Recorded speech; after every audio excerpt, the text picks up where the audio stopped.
पवित्र श्रीमद् भागवत गीता, पवित्र चारों वेद, पवित्र कुरान शरीफ, पवित्र बाइबल, पवित्र गुरु ग्रंथ साहिब, पवित्र कबीर साहिब की वाणी में छुपे हुए गूढ़ रहस्य अर्थात तत्व को जानने के लिए कृपया अवश्य सुनिए जगत गुरु तत्वदर्शी संत रामपाल जी महाराज के मंगल प्रवचन। जबकि और वो कहते हैं कि यही प्रमाण गुरु ग्रंथ साहिब में है, जबकि गुरु ग्रंथ साहिब में कोई क्लियर स्पष्ट नहीं लिखा है, केवल 5 नाम अवश्य लिखा है और 5 धुन भी लिखा है, 5 धुनात्मक शब्द भी लिखा है, 5 धुनात्मक। तो ये 5 नाम वास्तव में ये हैं जो हमारे मूल कमल से लेकर कंठ कमल तक खोलते हैं। इससे ऊपर 2 कमल और हैं, एक त्रिकुटी कमल और फिर सहस्रार कमल। तो ऐसे इसमें 7 कमल हैं।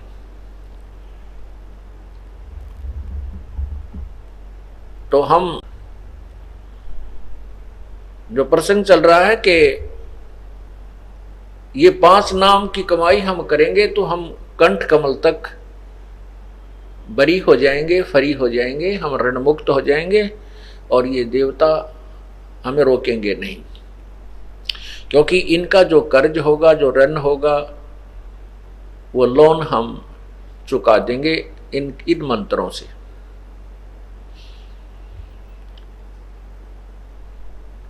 इसलिए यहां लिखा है कि 16 दल कमल के कंठ के माही, ताही बदे बसे अविद्या बाई, हर हर ब्रह्मा चौर ढोराई, जहां श्रीयम नाम उचारा है।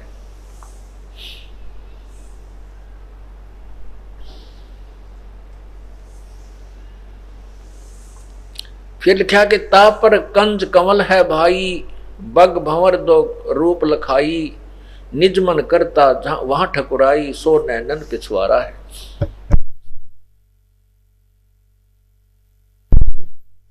अब ये जो तीसरा कमल बताया है, आगे जो 6ठा कमल बताया है,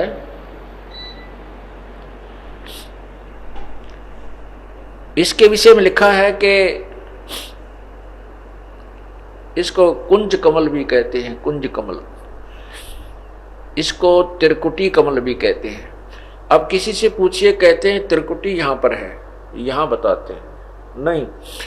इन नैनों के पीछे, ये दोनों नैन जो इन नैनों के पीछे यहां, क्योंकि ये बैक बोन से संबंधित हैं हमारी ये सारी कमलें, रीढ़ की हड्डी के साथ साथ पैरेलल आ रही हैं ऊपर। तो यहां आकर के ये यहां नहीं है, इन आंखों के पीछे बैक साइड में है, इस खोपड़ी में पाछे ने, वहां पर सफेद और काले कलर का 2 पंखुड़ियों का कमल है। इसको त्रिकुटी कमल कहते हैं। इसके आगे सहस्रार कमल है।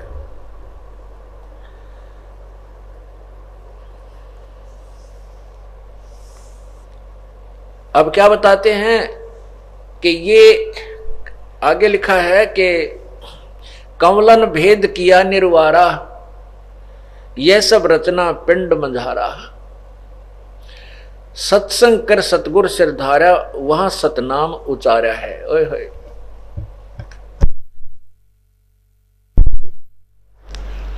त्रिकुटी कमल तक कहते हैं कि इन 5 कमलों का भेद आपको बता दिया है और पूर्ण संत जब आपको मिल जाएगा वो इसका सब निर्णय देगा और वो सतनाम देगा।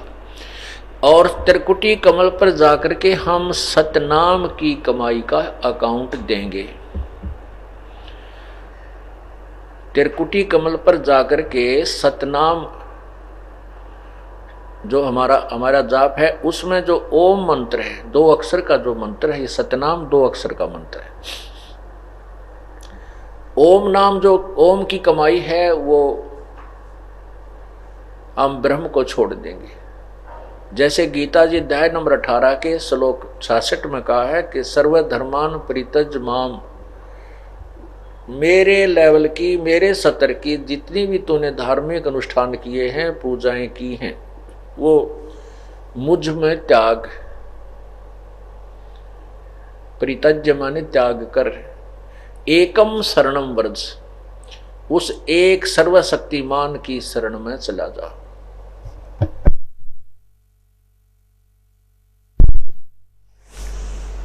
अहम तवा सर्व पापेभ्यः मोक्षामि मा शुच, मैं तुझे सब पाप कर्मों से मुक्त कर दूंगा, तू चिंता मत कर।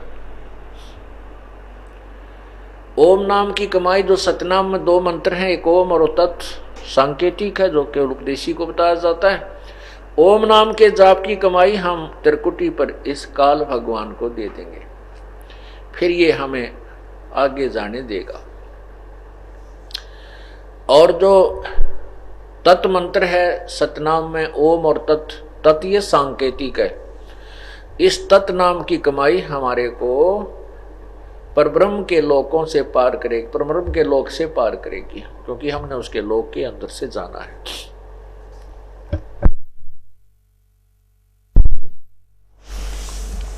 तो यहां क्या बताते हैं, ये कमलन भेद किया निर्वारा, ये सब रचना पिंड मंझारा, ये सब इस शरीर, पिंड माने शरीर के अंदर है। और सत्संग कर, सत्संग कर सतगुरु सिरधारा, यानी सत्संग को सुना और जब तत्वदर्शी संत मिला उस सच्चाई का को हमने स्वीकार करना। सत्य का, सत्संग का अर्थ होता है सत्य का साथ देना, सत्य के साथ रहना, असत्य को त्याग देना, उसको सत्संग कहते हैं। यानी सच्चे ज्ञान को ग्रहण करना, सच्चाई का अनुसरण करने का नाम सत्संग होता है। और सत्संग के अंदर वो ज्ञान कराया जाता है, उसको सुन करके हम उस ज्ञान के आधार से अपना जीवन बदल लेते हैं। सत्संग कर सतगुरु सिरधारा, वहां सतनाम उचारा है, वह सतनाम उचारा है। अब क्या बताते हैं, आंख कान मुख बंद कराओ, अनहद झिंगा शब्द सुनाओ, दोनों तिल एक तार मिलाओ, तब देखो गुलजारा है।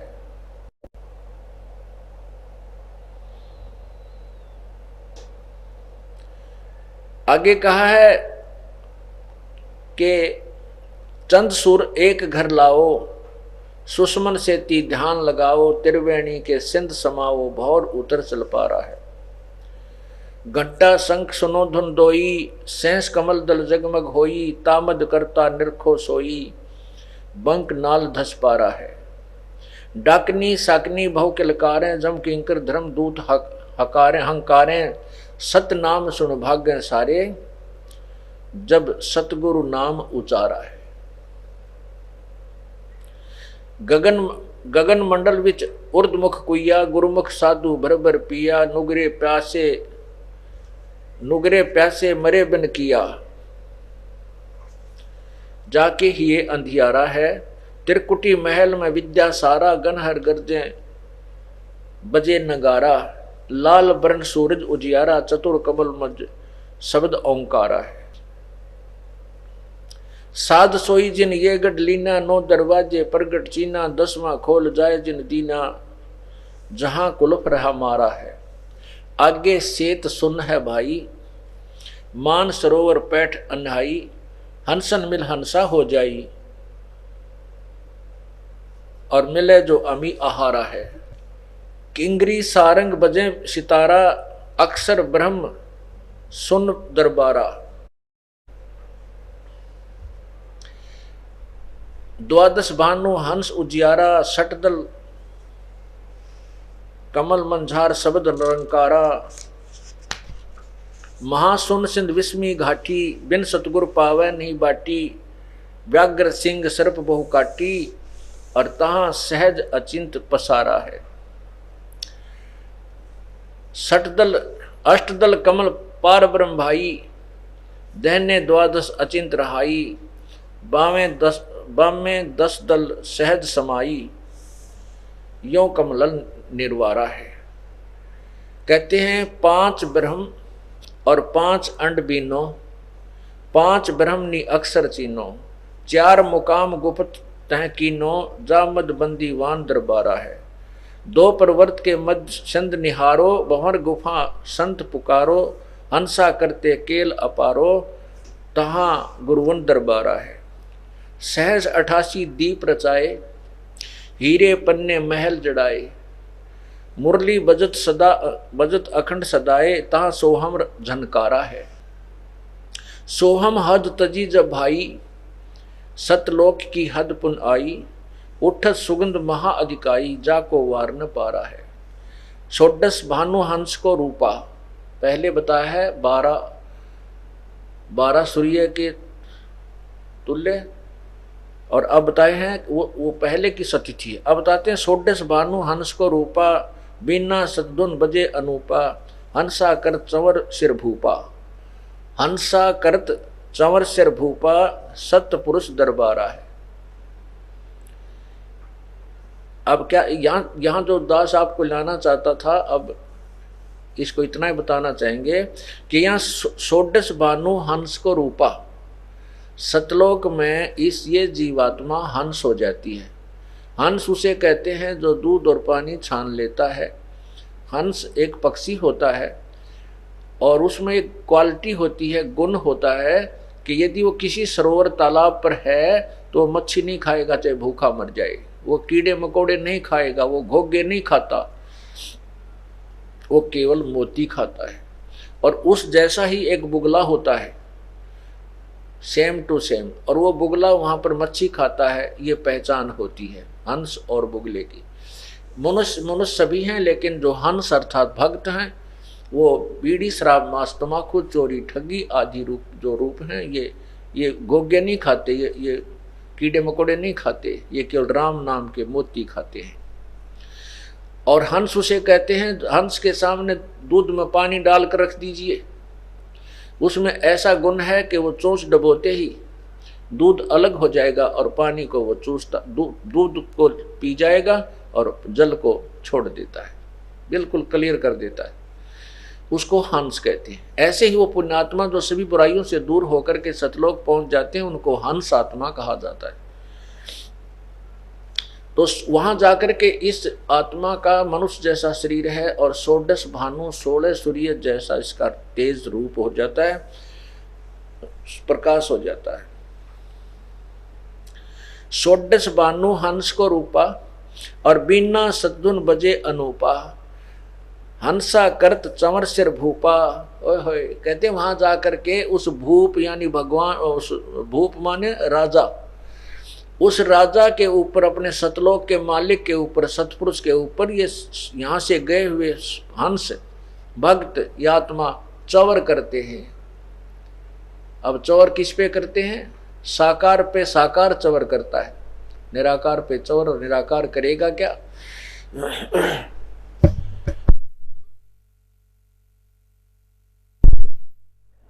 षोडश भानु हंस को रूपा, 16 सूर्य जैसा उस हंस का रूप यानी तेजो में शरीर बन जाता है। और बिना सतदुन बजे अनूपा, हंस करत चंवर सिर भूपा। हंस वो पुण्यात्मा वहां गई हुई अपने भगवान के ऊपर चंवर करती हैं। और ये वो सतपुरुष दरबारा है, सतलोक में सतपुरुष का दरबार है, उसका जो है ना स्थान है। कोटिन भानु उदय जो होई, करोड़ सूर्य उदय हो जा, एते ही पुन चंद्र खिलोई।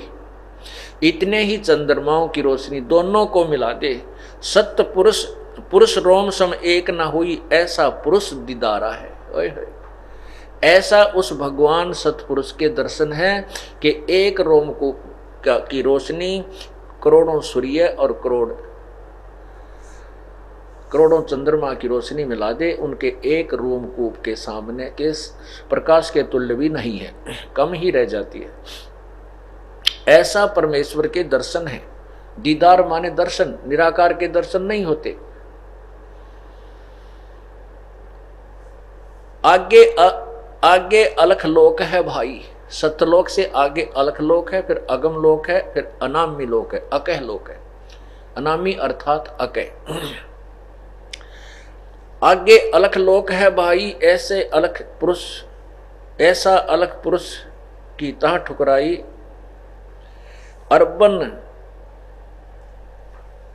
अर्बन सूर रोम सम नाही, ऐसा अलख दीदारा है।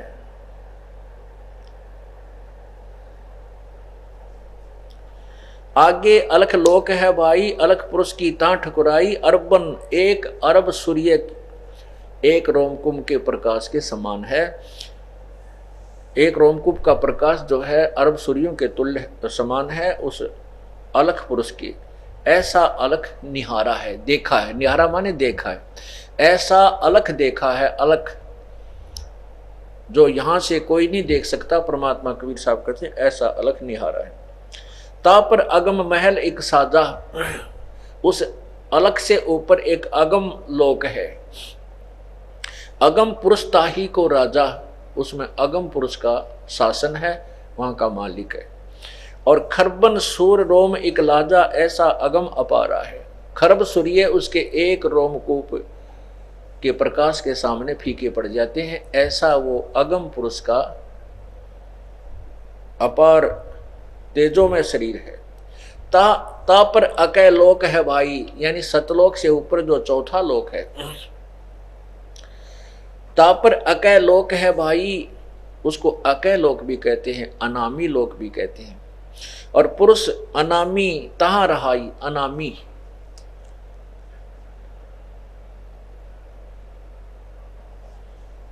जो पहुंचे जानेगा वाही, वो कहन सुनन से न्यारा है। अब कहते हैं काया भेद किया निर्वारा। अब देखो निचोड़ कर दिया इस पूरे शब्द का। काया भेद किया निर्वारा, ये सब रचना पिंड मझारा। परमात्मा आपको क्या बता रहे हैं कि जो मैं आपको इसमें शब्द में वर्णन किया है, ये आपके इस काल ने इस शरीर के अंदर भी झूठी रचना करवा रखी है माया से, इस जीव को धोखा देने के लिए उस वास्तविक लोक की, सतलोक की नकल करवा रखी है एक शरीर में। और इस जीव को धोखा देने के लिए काल को पता था कि वो परमात्मा अपना उसको इस तत्वदर्शी संत भेजेगा, क्योंकि परमात्मा ने स्वयं आकर भी ये सारा ज्ञान बताया है। तो उससे पहले ही उसने झूठे लोक यहाँ बना दिए। ब्रह्मलोक के अंदर नकली सतलोक, अलखलोक, अगमलोक और अनामी लोक की रचना करवा रखी है। क्योंकि परमात्मा ने आके सब वर्णन किए थे, और फिर साथ में इस शब्द के अंदर ये निर्णय देना अति आवश्यक था कि ये सारा कुछ जो मैंने बताया ये है तो सतलोक में, लेकिन इस काल ने अपनी माया के द्वारा, दुर्गा के द्वारा यहाँ पर नकली एक झूठे उसी की नकल बना रखी है जीव को धोखा देने के लिए। क्या लिखा है? काया भेद किया निर्वारा, ये सब रचना पिंड मजारा, माया अवगत जाल पसारा, सो कारीगर बार्या है। आज माया कीनी चतुराई, झूठी बाजी पिंड दिखाई। वह झूठी बाजी, झूठी नकल इस शरीर में बना दी। आज माया, इस दुर्गा ने आज माया कीनी चतुराई, झूठी बाजी पिंड दिखाई। अवगत रचना रची अंड माही, ताका प्रतिबिंब डारा है। ओए होए, ये झूठी रचना करी इस अंड माही, अंड कहो ब्रह्मांड कहो इस पिंड कहो। ये ब्रह्मांड जो है पूरा एक अंडे के समान इलिपिकल शेप में है, और उस ब्रह्मांड में जो कुछ है वो सारा का सारा इस शरीर के अंदर है। इस शरीर में चैनल बने हुए हैं। इस ब्रह्मांड को अंड भी कहते हैं और इस शरीर को पिंड भी कहते हैं। तो यह क्या बताते हैं? आज माया कीनी चतुराई, झूठी बाजी पिंड दिखाई। इस शरीर में बना दी। जो शरीर में दिखाई देती है ये काल का दिखाई देता है, इससे बाहर का नहीं है, सतलोक का नहीं है। शरीर के अंदर चाहे कितनी धुन बाज रही है, चाहे किसी प्रकार का कोई प्रकाश भी देख रही है। अवगत रचना रची अंडमाही, ताका प्रतिबिंब डारा है। ताका प्रतिबिंब यानी उसकी नकल बनाई है। शब्द विहंगम चाल हमारी, कहें कबीर सतगुरु दे तारी। खुले कपाट शब्द जनकारी, पिंड अंड के पार स्वदेश हमारा है। ओए होए, इस अंड और पिंड, इस शरीर के बाहर हमारा देश है, हमारा लोक है। और इससे बाहर जो धुन अलग है वो धुन जो इस शरीर से बाहर होने पर न सुनाई देती है। जब तक इस शरीर में है वो परमेश्वर सतलोक की धनक आपको नहीं सुनेगी। वो सुनेगी जब पूर्ण परमात्मा का जो सारनाम आपको मिल जाएगा, उसके बाद आपको सुनेगी। लेकिन उसको सुनने मात्र से मोक्ष नहीं है, ये तो प्रतीक है कि हमारी भक्ति चल रही है, बस इतनी सी बात। और ये क्या करते हैं कि कान आंख बंद करके 2.5 घंटे सुबह 2.5 घंटे शाम और धुन सुनो, बस क्या बात कही, बड़ी धुन सुनती हैं, झिंगे बोल रहे, इसमें तो काल की धुन है ये सारी। हमने तो इसे अज्ञ की सतलोक की धुन सुनी। अब क्या बताते हैं, शब्द विहंगम चाल हमारी, कहे कबीर सतगुरु दई तारी, खुले कपाट शब्द झनकारी, अंड और पिंड के पार स्वदेश हमारा है। परमात्मा ने स्पष्ट कर दिया कि जो भी धुन आप सुनते हो शरीर में आंख कान बंद करके, ये तो काल की धुन है, इसके पार सो हमारा देश है। उसके विषय में कहते हैं, कोई है रे परले पार का, जो भेद कहे झनकार का, कोई है रे परले पार का, जो भेद कहे झनकार का। परले पार माने सतलोक से कोई आया हुआ, वो बताओ, फिर हम बताएंगे हाँ ये धुन सही बता रहा है। कोई है रे परले पार का, जो भेद कहे झनकार का। अब क्या गिनवाते हैं, वाह रही गोरख वाह रही दत्त, वाह रही धरु प्रहलाद अर्थ, वाह रही सुखदेव वाह रही व्यास, वाह रही पाराशर प्रकाश, वाह रही दुर्वा सादरवेश, वाह रही नारद सारद शेष। वार माने उर्ली साइड में, वार ही उर्ली तरफ है। जैसे एक दरिया का परला पार होता है, एक उर्ली साइड में, अपनी साइड में, इधर की तरफ इंघे को कहते हैं। वाह रही गोरख वाह रही दत्त, वाह रही गोरख, उर्ली साइड भी गोरख जी भी कितने बड़े सिद्ध पुरुष थे तो भी वार हैं, और दत्तात्रेय जी ये भी वार ही हैं। वाह रही गोरख वाह रही दत्त, वाह रही ध्रुव प्रहलाद अर्थ, ध्रुव और प्रहलाद भी उर्ली पार है, इस अंड में ही है, काल के जाल में ही है, इससे बाहर नहीं है। वाह रही गोरख वाह रही दत्त, वाह रही ध्रुव प्रहलाद अर्थ, वाह रही गो सुखदेव वाह रही व्यास, वाह रही पाराशर प्रकाश, वाह रही दुर्वासा दरवेश, वाह रही नारद सारद शेष, वाह रही भरतरी गोपी चंद, वाह रही सनक सनंदन बंद, वाह रही ब्रह्मा वाह रही इंद, वाह रही शेष कला गोविंद। गोपी चंद भरतरी जैसे भी जिनको हम कहते तो मुक्त हो गए, नहीं, चौथी मुक्ति प्राप्त है, और चौथी मुक्ति प्राप्त प्राणी भी दोबारा 84 लाख योनियों में आते हैं। वाह रही भरतरी गोपी चंद, वाह रही सनक सनंदन बंद, वाह रही ब्रह्मा वाह रही इंद्र, वाह रही शेष कला गोविंद। 1000 कला का भगवान यु काल ज्योति निरंजन भी उर्ली तरफ ही है। वाह रही शिव शंकर जो शंभ, यो शिव जी शिव भगवान भी कहते हैं, शिव शंकर भी उर्ली तरफ है। वाह रही शिव शंकर जो शंभ, वाह रही धर्म राय आरंभ, वाह रही धर्म राय धर धीर, परम धाम पहुंचे कबीर। परम धाम यानी परली तरफ तो केवल एक कबीर साहब पहुंचे, और या उन्हीं के अनुयायी जो जिनको उन्होंने नाम दिया वो गए। रग यजुश्याम अथर्व वेद, परम धाम नहीं लया वेद।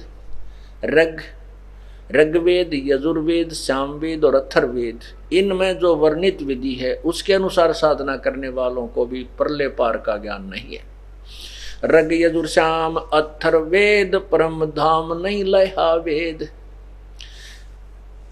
अलल पंख अगाध भेव, जैसे कुंज सुरती सेव। वार पार था थे हा ने था, गरीबदास निर्गुण निगाह।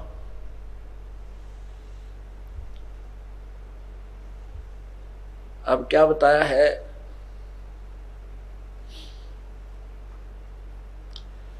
कि कोई हैरे परले पार का जो भेद कहे, उस जनकार का जो धुनात्मक शब्द धुन सुन पर जो गाटा जोड़ रखा था इन्होंने, जो ये 5 नाम देने वाले।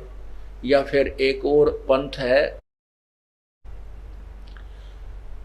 जो कहता हंस का उल्टा कर ले, हंस शब्द को उल्टा कर ले तो सोहम बन जाता है। और हंस, वैसे तो हंस का उल्टा करने से सोहम नहीं बनता, और वो कहते हैं हंस जीव को कहते हैं, और जीव का जीव ही जाप कर रहा है। और सोहम शब्द के सोहम बना लिया उन्होंने, क्योंकि सोहम शब्द तो किसी शास्त्र में है ही नहीं, कबीर परमेश्वर ने आके बताया है। उस सोहम शब्द को कोई देने का अधिकारी भी नहीं है इस दास के अतिरिक्त। या परमात्मा स्वयं आए थे, या उनके जो संबंधित संत थे उस समय, जैसे आदरणीय धर्मदास साहिब जी, आदरणीय गरीबदास साहिब जी, आदरणीय नानक साहिब जी, आदरणीय मुल्कदास जी, आदरणीय दादू साहिब जी, आदरणीय गीसा साहिब जी, ये सोहम नाम दे सकते थे, लेकिन इनको देने का अधिकार नहीं था। इनको केवल स्वयं ही जाप करना था। और इनको इसलिए सोहम शब्द जो परमात्मा कहते हैं, सोहम शब्द हम जग में लाए और सार शब्द हमें गुप्त छुपाए। नामा छिपा ओम तारी, पीछे सोहम भेद बिचारी, और सार शब्द पाया जद लोई, आवा गवन बहुड़ ना हुई। नामदेव जी जो छिपी जाति में थे, वो पहले ओम नाम का जाप किया करते थे। उसके बाद परमेश्वर उनको मिले और ये तत्व ज्ञान समझाया, तो फिर उनके समझ में आया, फिर उन्होंने उस सोहम मंत्र का जाप प्रारंभ किया। फिर कहते हैं केवल सोहम से भी मोक्ष नहीं है, सार शब्द पाया जद लोई, आवा गवन बहुर ना हुई। गरीबदास जी कहते हैं सोहम ऊपर और है, सत सुकृत एक नाम, सब हंसों का वंश है, सब हंसों का वंश है, और सही बस्ती सही ठाम। तो इसी प्रकार नामदेव जी कहते हैं कि नामा छिपा ओम तारी, तारी माने लो लग रही थी, ओम नाम ओंकार नाम का जाप करा करते थे। फिर पीछे सोहम भेद बिचारी, ओहो, फिर पीछे सोहम वाली बात समझ में आई, ज्ञान तत्व ज्ञान सुना। फिर उन्होंने सतनाम का जाप किया जो 2 अक्षर का होता है। किसने? नामदेव जी ने। और फिर कहते हैं सार शब्द पाया जद लोई, जब परमात्मा ने उनको सार शब्द दिया तो नामदेव जैसे महापुरुष का भी तभी जन्म मृत्यु से छुटकारा हुआ, आवा गवन बहुर ना हुई। तो वो सोहम नाम का 2 हिस्से करके जाप देते हैं। ये एक बहुत बड़ा पंथ चल रहा है जिसका विदेशों में भी बोलबाला, क्यों बड़ी बड़ी आत्मा है जिनको ज्ञान है नहीं आध्यात्मिक, वो चाहे विदेशी हो चाहे स्वदेशी, उन्हें कोई बहका लो, उनके पीछे हो लेंगे, क्योंकि आत्मा को परमात्मा की चाह है। और ये नकली संत उनको गुमराह किए हुए बैठे हैं, इनका जीवन अनमोल जीवन बर्बाद करते हैं। उन्होंने सोहम शब्द के 2 टुकड़े करके जाप करना बता रखा है। कोई तो कहे 100 बार निकाला हम भीतर ले, कोई कहे हम बाहर छोड़े और सोहम अंदर ले श्वास से। अरे भले आदमी हो, अब मोटरसाइकिल के 2 पहिए हैं, और कोई नो कहे अगले न आगे न चलाओ और पाछले न पाछे न चलाओ, वो तो कैसे चलेगी भाई? खोल लो, इसने खोल, खड़े करके तो घुमा सकते हो, एक न आगे न घुमा ले, एक न पाछे न घुमा ले, वो तो दोनों ही अपनी विधिवत चलेंगे तभी बात बनेगी। या किसी वस्तु के 2 टुकड़े कर देने से वो व्यर्थ हो जाती है, ये एक ही अक्षर है। और क्योंकि कबीर साहब के सुने सुनाए ज्ञान से उन्होंने सांस का शब्द ले लिया। अब कबीर साहब कहते हैं जो जन होगा जो हरि, लेगा शब्द बिलगाए, और सोहम सोहम जप मरे व्यर्था जन्म गवाए। अकेला सोहम सोहम जाप जपने से भी, चाहे उसने 2 बार कर ले चाहे 1 कर ले, वो जप का मर गए व्यर्था जन्म गवाए। क्यों? क्योंकि सार शब्द जब तक नहीं मिलेगा वो जीवन व्यर्थ है, वो मोक्ष नहीं हो सकता। तो कहीं भी किसी भी सदग्रंथ में, किसी कुरान में, किसी पुराण में, वेदों में, उपनिषदों में आपको सोहम शब्द नहीं मिलेगा। परमात्मा ने आकर के ये मंत्र यहाँ प्रकट किया है और सार नाम, सार शब्द अभी छुपा रखे हैं, वो अब इस समय प्रकट करने हैं। ये समय निर्धारित था प्रभु का। ना हमारे जैसे तुच्छबुद्ध जीव को कहाँ ये ऐसे निर्मल ज्ञान की जानकारी होनी थी। प्रभु ने वो अपनी शक्ति से, अपने रिमोट से और अपने ही कंप्यूटर से हमारे कंप्यूटर में जो है ना तत्व ज्ञान फीड कर दिया और उन्हीं की कृपा से आपके समक्ष सब प्रकट हो रहा कबीर परमेश्वर की रजा से। और ये समय था निर्धारित है, पहले से लिखा परमात्मा ने अपनी वाणी में कि एक समय ऐसा आएगा कि पूरी पृथ्वी पर मेरा ही ज्ञान होगा। धर्मदास जी से कहा है पूरी पृथ्वी पर एक मेरा ही ज्ञान होगा, मेरा ही नाम होगा और एक ही भगवान की पूजा पूरी पृथ्वी पर चलेगी। जो भक्ति करेंगे, जो नहीं करते हैं वो ना करेंगे, वो अलग बात है। अगर यदि कोई परमात्मा चाहता है तो साधना यही करेगा और नहीं कर सकता इस ज्ञान को सुनने के उपरांत। पूरे विश्व में एक ही भक्ति, एक ही परमात्मा की साधना होगी और ये माया की दौड़ समाप्त हो जाएगी। माया की होड़ जो लगी है लूट ले। अब जैसे हम क्यों दुखी हैं, जो इस तत्व ज्ञान को समझकर भक्ति पर लग गए हैं। हम चाहते हैं ज़्यादा समय भगवान के चरणों में लगाएं, उसकी साधना करें, उसके भक्ति करें और भाई संसारिक धंधे में हमें कम करना पड़े संसारिक धंधा। अब जैसे हम बच्चों की शादी करते हैं, अब ठीक है हमारा पुत्र है, पुत्र का विवाह तो हम अपने हिसाब से कर सकते हैं। उसको कहेंगे भी हमने कोई दहेज नहीं लेना, अपनी एक बेटी दे दो और एक उसका सूट दे दो, अर्थात एक दो चार कपड़े देना चाहो अपनी बेटी को दे दो, हमने जरूरत नहीं है। जब हमने बेटी का विवाह करना पड़ता है तो अभी हमारे भक्त इतने नहीं हैं कि हम एक दूसरे में आपस में ही कर सकें, तो हमने बगैर उपदेश वालों के भी अपनी बेटी ब्याहनी पड़ती है। तो वो अभी ना समझ है, इस कारण से अब हम आधे दुखी हैं। उसके लिए हमने कुछ थोड़ा बहुत करना पड़ता है, ज़्यादा नहीं तो थोड़ा बहुत करना ही पड़ता है। तो इस प्रकार हम अभी इसलिए दुखी है। फिर हम चाहते हैं कि केवल हमारा इतना मकान बने कि गुजारा हो जाए।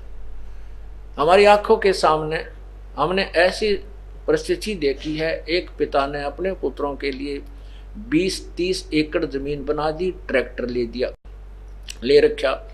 और कैसे लिया? आज से 50 वर्ष पहले जब हम छोटे छोटे थे, उस समय वो 5 रुपए सैकड़ा ब्याज लेता था। वो 5 रुपए सैकड़ा, आज से 50 साल, शायद आज भी 5 रुपए नहीं होगा, बहुत ही एकाध निर्भाग बेशक लेता हो। उस समय 5 रुपए सैकड़ा ब्याज, वो खून चूसा करता। उसकी मृत्यु देखी पागलों की तरह, अंत समय में पागल हो गया, अपनी टट्टी अपने मुंह पर मारे बैठ के, नो द्वारा का टक्कर मारे, बुरा हाल हो गया। और कुछ ऐसे भी लोग देखे जिन्होंने अपने बच्चों के लिए बहुत सी संपत्ति जोड़ी और पिताजी के जीते जी बेटा जवान हुआ, इकलौता पुत्र था, उसने शराब पीनी शुरू कर दी। वो 200 बीघे जमीन थी, 200 बीघा माने 40 एकड़ जमीन, वो सारी बेच दी और फिर मजदूरी करने लग गया पिता की आंखों के सामने। बूढ़ा पिताजी तो बूढ़े हो गए, कुछ पार बसावा नहीं। तो पुण्यात्माओं, जो बच्चे के भाग्य में है वही रहेगा। उस बेटे के भाग्य में मजदूरी करना था, पिताजी की संपत्ति उसका कति काम नहीं आई। इसलिए हमने इतना तो मकान चाहिए। कबीर साहब कहते, कबीर घर तो 3.5 हाथ भाई गणा तो 4.25, कह कबीर अधिका गहे ताको नहीं विचारे। घर तो 3.5 हाथ का, अर्थात अपना एक 4 पाई आ जा, और गणा तो 4.25 है। इससे ज्यादा को चाह करता है तो कहते हैं उसको फिर कोई ज्ञान समझ में नहीं आ रहा। भाव ये है परमात्मा कहने का कि आवश्यकता अनुसार मकान बना ले, उससे ज्यादा होड़ मत कर। तो ज्यादा एक दूसरे को देख के उसने कोठी बना ली, आपके पास 2-4 लाख का ब्योंत हो गया, दूसरे ने 8 लाख की बनाई है, तो आप भी न सोचोगे, जब तक ज्ञान नहीं है, कि 2-4 लाख कर्जा से ही परिस्थिति 21 कोठी गाड़ूं जब मेरी इज्जत बनेगी। वो 5-4 लाख रुपए कर्जा हो जाए, वो कर्जा मकान का उतर के देना, लोग पीछे पीछे और टेंशन बनी रहे, ना भक्ति कर सकते, को मृत्यु हो जाए उसको ठीक में कुत्ता बन के उसको ठीक है पिछली साइड में बैठेगा, अंदर कोई नहीं बढ़ने दे, प्रवेश नहीं होने देगा उसको। तो इसलिए हम आधे दुखी इस प्रकार हैं, एक दूसरे को देखकर माया जोड़न की होड़ लगाई हुई है।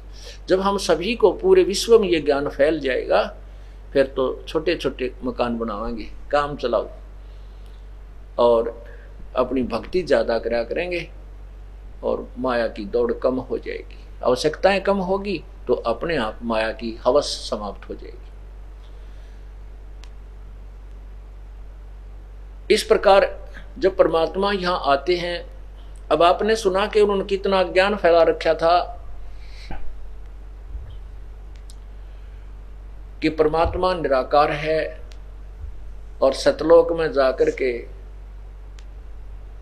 वो प्राणी परमात्मा में लीन हो जाता है, जैसे समुद्र बूंद में हो जाती, बूंद समुद्र में मिल जाती है। नहीं, ऐसा कुछ नहीं है। अगर ऐसा है तो फिर वहां जाने का कोई फायदा नहीं। हम भगवान के लिए भटकते फिर रहे हैं, परमात्मा मिले, उनके दर्शन करें, उनको देखें, उसको देखने से हमें आनंद आएगा, और वो कहें वहाँ है नहीं तो फिर वही क्या फायदा, कौन इंटरेस्ट बनाएगा। अब लड़की की सगाई कर रहे हैं और लड़की को कहे कि तेरा दुल्हा तो है नहीं, वो तो निराकार है, तो बता क्या इंटरेस्ट बनेगा उस शादी का। उधर से लड़के ने कहा कि तेरी पत्नी तो है नहीं भाई, वो तो निराकार है, ब्याह करवा ले, तो फिर ब्याह क्या तो करवावे जब लड़की निराकार है। ऐसी बेहुदी थ्योरी लोगों ने बना करके हमें मिसगाइड किया हुआ है। तो वहां परमात्मा है, हमरे ही उनिहार है, हमारा सृजनहार, हमारा भगवान हमारे स्वरूप में है। यही पवित्र बाइबल में लिखा है कि परमात्मा ने मनुष्य को अपने ही स्वरूप के अनुसार बनाया है, नर और नारी करके उनकी सृष्टि की है। इति सिद्धम, परमात्मा सशरीर है और मनुष्य सदृश है। जैसा कि कल आपको यजुर्वेद अध्याय नंबर 5 के मंत्र 1 में स्पष्ट किया था कि अग्ने तनुरसी विष्णुवेत्वा सोमस्य तनुरसी, 2 बार लिखा है वेद में कि परमात्मा सशरीर है। उस परमेश्वर का सबका पालन करने के लिए अर्थात सबकी संभाल करने के लिए, यहाँ अपना यथार्थ ज्ञान देने के लिए, अतिथि रूप में आने के लिए भी उसका शरीर है। वो सशरीर ही आता है और सशरीर ही जाता। अतिथि माने अचानक कभी भी आ जाए, जिसकी को आने की तिथि यानी दिन निर्धारित ना हो, उसको अतिथि कहते हैं, मेहमान भी कह देते हैं। मेहमान उसे कहते हैं जो कुछ समय के लिए रुकता है। तो परमात्मा यहाँ कुछ समय आते हैं। 120 वर्ष काशी में कबीर जुलाहा रूप में आए थे, अतिथि रूप में, और सशरीर आए थे, सशरीर चले गए थे। वो स्वयंभू हैं, उनकी कोई माता पिता नहीं है।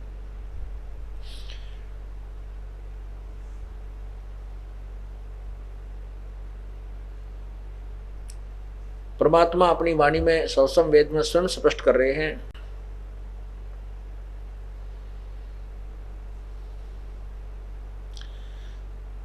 अवधो अवगत से चल आए, कोई मेरा भेद मरम नहीं पाया।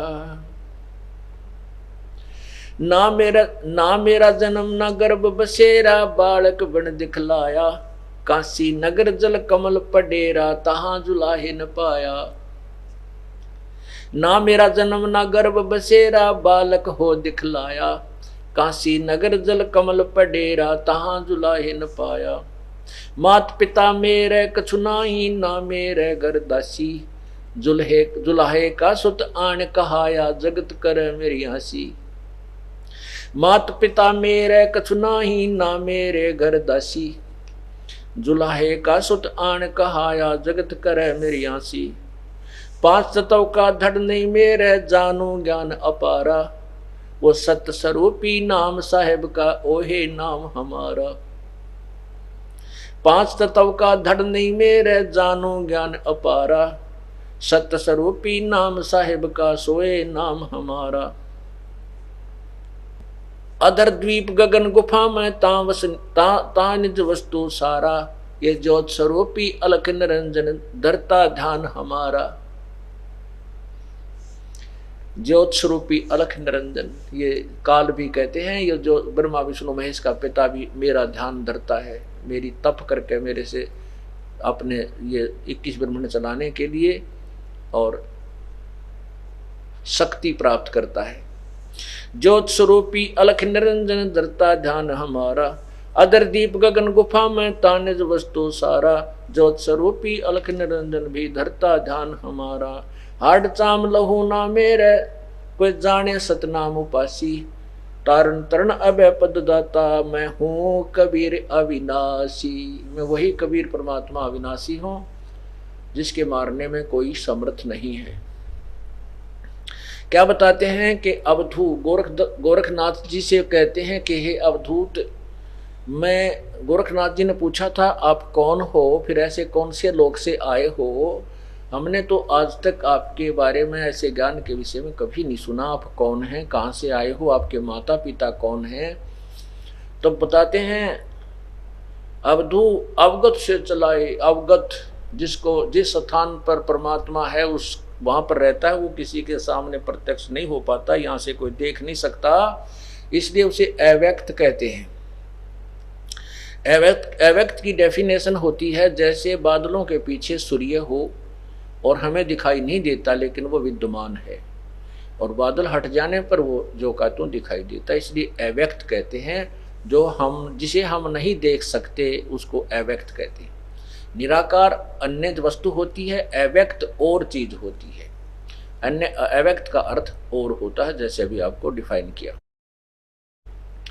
तो कहते हैं उस अवगत से चले आए, उस अव्यक्त स्थान से आए हैं हम, जहां तुम्हारे किसी भी साधक की दृष्टि नहीं जा सकती, तुम्हारी दिव्य दृष्टि भी वहां तक नहीं पहुंच सकती। दिव्य दृष्टि मीन एक दूरबीन समझो, दूरबीन की अपनी अपनी जो है ये सूक्ष्म दर्शी जिसे कहते हैं, उसकी अपनी रेंज होती है, कुछ इतने स्थान तक देख सकती है, इतने डिस्टेंस तक देख सकती है। तो इसलिए किसी भी ऋषि महर्षि और ब्रह्मा विष्णु महेश की दिव्य दृष्टि उस सतलोक को नहीं देख सकती, ये तो ब्रह्मलोक को भी नहीं देख सकते जहां पर ये ज्योति निरंजन रहता है।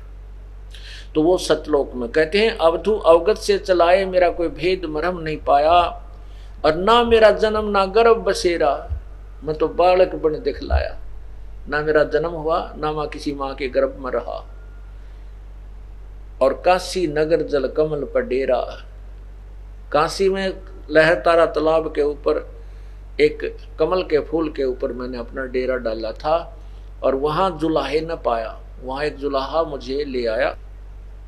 मात पिता मेरे कुछ ना ही, ना मेरे घर दासी, मेरे कोई माँ बाप नहीं है, नीरू नीमा मेरे माता पिता नहीं है, और ना ही मैंने कोई विवाह किया है, मेरी कोई स्त्री नहीं है, दासी मेरे कोई पत्नी नहीं है। और जुलाहे का सुत आन कहाया, यू जगत करे मेरी आसी।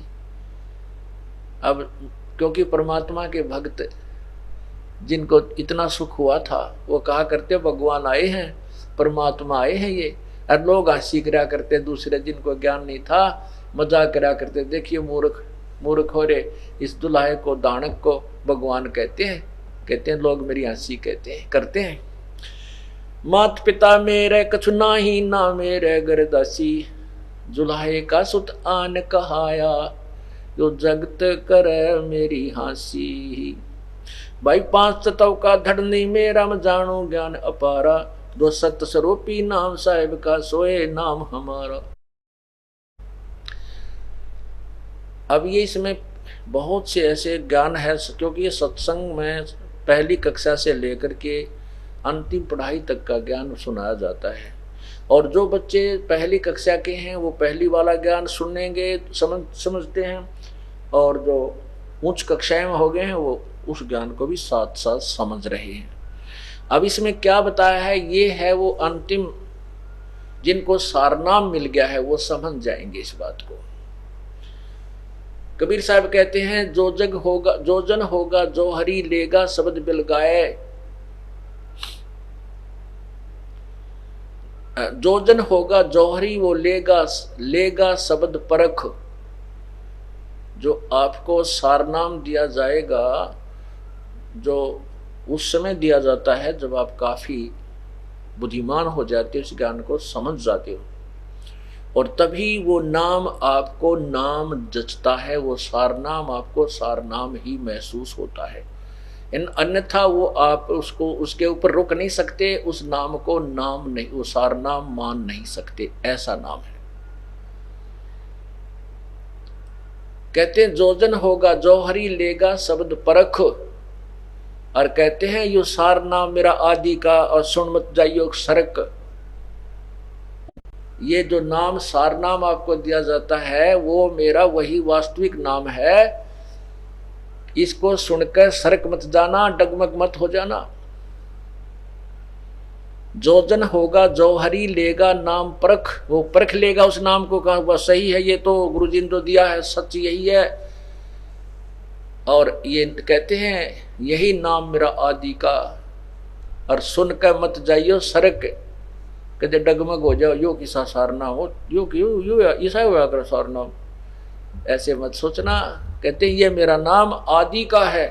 तो यहाँ क्या कहते हैं, सत्य स्वरूपी 5 तत्व का धरनी मेरा जानो ज्ञान अपारा, जो सत्य स्वरूपी नाम साहिब का सोए नाम हमारा। अधर द्वीप गगन गुफा में तानिज वस्तु सारा, वो ज्योत स्वरूपी अलख निरंजन विधरता ध्यान हमारा। अब आपको दिखाते हैं कि ज्योति निरंजन भी उसी परमात्मा का ध्यान धरता है, और साथ में ये ब्रह्मा विष्णु महेश भी उसी तरह उस काल के भ्रमित किए हुए ये तप करते रहते हैं। जैसा कल शाम के समय आपको बताया था कि विष्णु जी कह रहे हैं कि मैं अधिकतर समय तप करता हूं, तो तुम साधना करते हो तो किसका ध्यान लगाते हो? अब सारे भ्रमित हैं। अब आपको दिखाते हैं, एक ना भूला दो ना भूली, भूली सब संसारी, मेरे साधो भाई मैंने सब जग भूला पाया, इसी भूल में ब्रह्मा भूला, इसी भूल में विष्णु शिव जी, ये सारे कहते हैं वो ज्ञान ही नहीं हुआ बाई का बोलते रहते हैं, क्योंकि तत्व ज्ञान से अपरिचित है। ये दास नहीं कह रहा, परमात्मा कबीर जी कह रहे हैं, और कबीर जी का प्रमाण ये अपने सदग्रंथ देवी भागवत महापुराण भी कर रही है। इसको देखिए, यह है श्रीमद् देवी भागवत,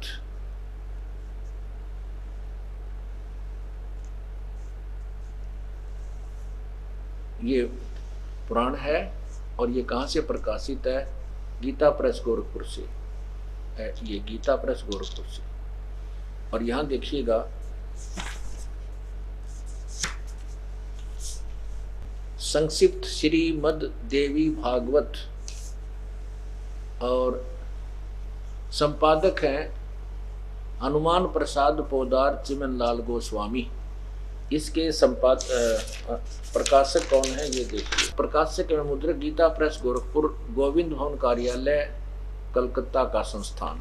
इसके अंदर पृष्ठ नंबर 28-29 पर आप देखिएगा, ये देखिएगा पृष्ठ 28, और ये है संक्षिप्त देवी भागवत,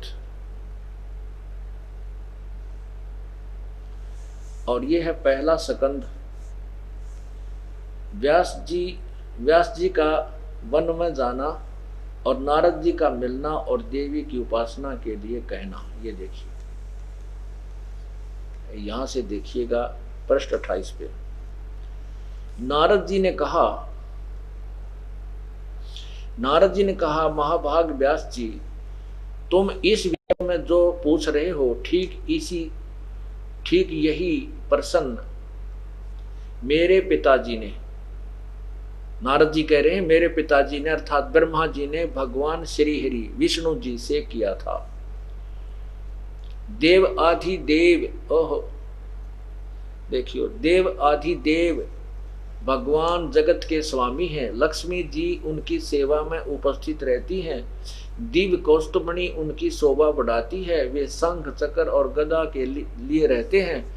पीतंबर धारण करते हैं। 4 भुजाएं हैं। वक्षस्थल पर श्रीवत्स चिन्ह चमकता रहता है। वे चराचर जगत के आश्रयदाता हैं। जगत गुरु एवं देवताओं के भी देवता हैं। ऐसे जगत प्रभु भगवान श्री हरि महान तप कर रहे थे।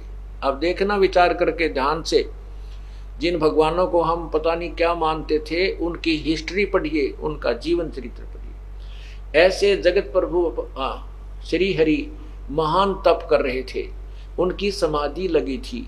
यह देखकर मेरे पिता ब्रह्मा जी को बड़ा आश्चर्य हुआ। अतः उन्होंने उनसे जानने की इच्छा प्रकट की। ब्रह्मा जी ने पूछा, प्रभु आप देवताओं के भी अध्यक्ष, जगत के स्वामी, भूत भविष्य एवं वर्तमान के सभी जीवों को एकमात्र शासक हैं। भगवान फिर आप क्यों तपस्या कर रहे हैं? विष्णु जी को कह रहे हैं ब्रह्मा जी, और किस देवता की आराधना में ध्यान मगन है? मुझे असीम आश्चर्य हो रहा है कि आप देवेश्वर एवं सारे संसार के शासक होते हुए भी समाधि लगाए बैठे हैं। नीचे देखिएगा।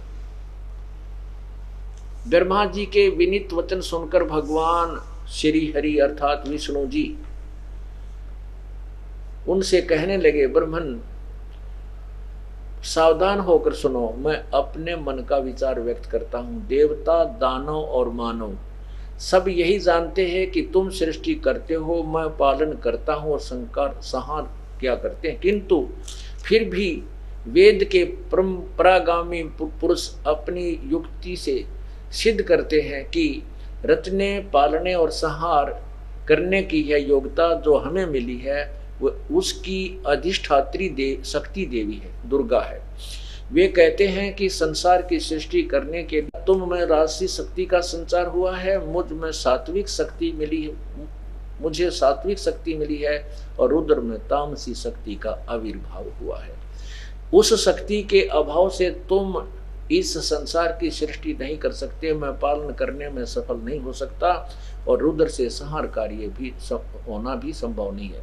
ब्रह्मा जी, हम सभी उस शक्ति के सहारे ही अपने कार्य में सदा सफल होते हैं आए हैं। सुवर्त, प्रत्यक्ष और परोक्ष दोनों उदाहरण मैं तुम्हारे सामने रखता हूँ। सुनो, यह निश्चय बात है कि उस शक्ति के अधीन होकर ही मैं प्रलय काल में इस शेष नाग की सैया पर सोता हूँ। यदि वो बेहोश कर देती है मुझे, और सृष्टि करने का अवसर आते ही जाग जाता हूँ। मैं सदा तप करने में लगा रहता हूँ, उस शक्ति के शासन से कभी मुक्त नहीं रहता। कभी अवसर मिला तो लक्ष्मी के साथ सुख पूर्वक समय बिताने का सौभाग्य प्राप्त होता है। मैं कभी तो दानवों के साथ युद्ध करता हूँ। अखिल जगत को भय पहुंचाने वाले दैत्यों का विकराल शरीर को शांत करना मेरा परम कर्तव्य हो जाता है। यहाँ देखिए, मुझे सब प्रकार से शक्ति के अधीन होकर रहना पड़ता है। दुर्गा के अधीन हूं मैं, विष्णु जी कह रहे हैं। उन्हीं भगवती शक्ति का मैं निरंतर ध्यान किया करता हूँ, मैं उसी की पूजा करता हूँ। ब्रह्मा जी, मेरी जानकारी में इन भगवती शक्ति से बढ़कर दूसरे कोई देवता नहीं है, कोई भगवान नहीं है। तेरा गजब हो। जिन भगवानों को हम सर्वशक्तिमान मानते थे, जिनमें कह का भी ज्ञान कोई ना, विष्णु जी कह रहे हैं दुर्गा ही पूर्ण परमात्मा है, इससे आगे कोई भगवान नहीं, कोई नहीं। मैं तो इससे का ध्यान करता हूँ, तप करता हूँ। मेरे साधो भाई सब जग भूला पाया, मेरे साधो भाई सब जग भूला पाया। इसी भूल में ब्रह्मा भूला जिसने वेद सरसाया, इसी भूल में ब्रह्मा भूला जिसने वेद सरसाया।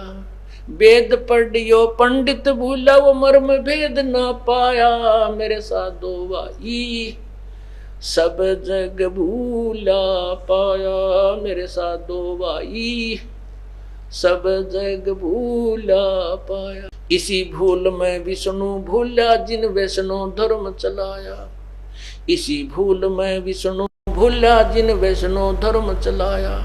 तीर्थ व्रत का बांध महात्म बहुविध जीव फसाया। मेरे साधो भाई सब जग भूला पाया, मेरे साधो भाई सब जग भूला पाया। इसी भूल में शंकर भूला जिन भिक्षुक पंथ चलाया, इसी भूल में शिव जी भूला जिन भिक्षुक पंथ चलाया। सिर पर जटा हाथ में खप्पर, घर घर अलख जगाया, मेरे साधो भाई सब जग भूला पाया, मेरे साधो भाई सब जग भूला पाया। इसी भूल में भूले मच्छंद्र जिन संगल द्वीप बसाया, इसी भूल में भूले मच्छंद्र जिन संगल द्वीप बसाया। विषय वासना के वश होकर अपना योग नसाया, मेरे साधो भाई सब जग भूला पाया, मेरे साधो भाई सब जग भूला पाया। कह कबीर सुनो भाई साधो, इस भूल का भेद न पाया। कहें कबीर सुनो भाई साधो, इस भूल का भेद न पाया। जिसने पा गया इस भेद भूल का, वो गर्भवास नहीं आया, मेरे साधो भाई सब जग भूला पाया, मेरे साधो भाई सब जग भूला पाया।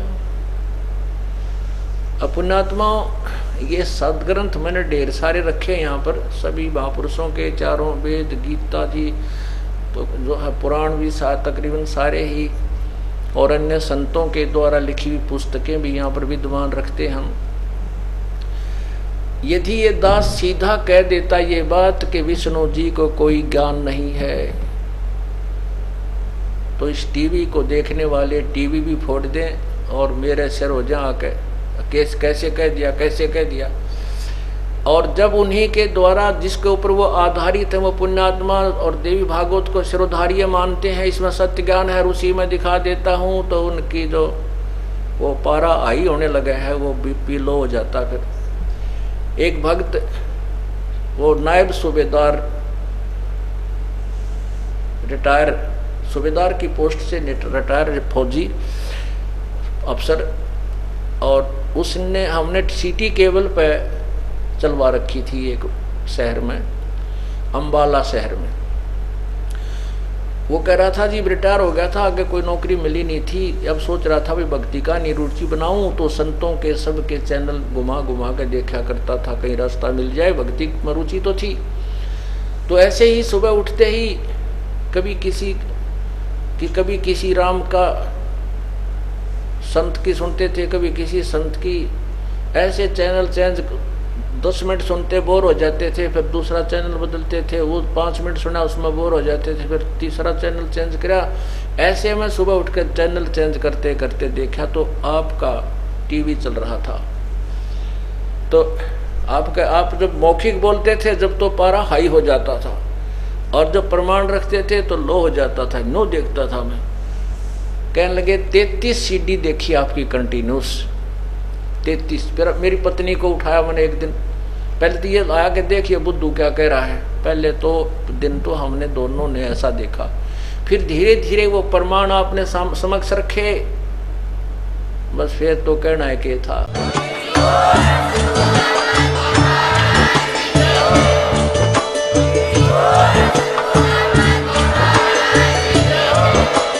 आप सुन रहे थे जगत गुरु तत्वदर्शी संत रामपाल जी महाराज जी के मंगल प्रवचन। अधिक जानकारी के लिए विजिट कीजिए हमारी वेबसाइट www.jagatgururampalji.org। संत रामपाल जी महाराज जी के शुभ आशीर्वाद से पूरे विश्व भर में 500 से भी ज्यादा नाम दीक्षा केंद्र हैं, जिन पर संत रामपाल जी महाराज जी द्वारा ऑनलाइन निशुल्क नाम दीक्षा दी जा रही है। अपने नजदीकी नाम दीक्षा केंद्र का पता करने के लिए संपर्क करें 8222880541।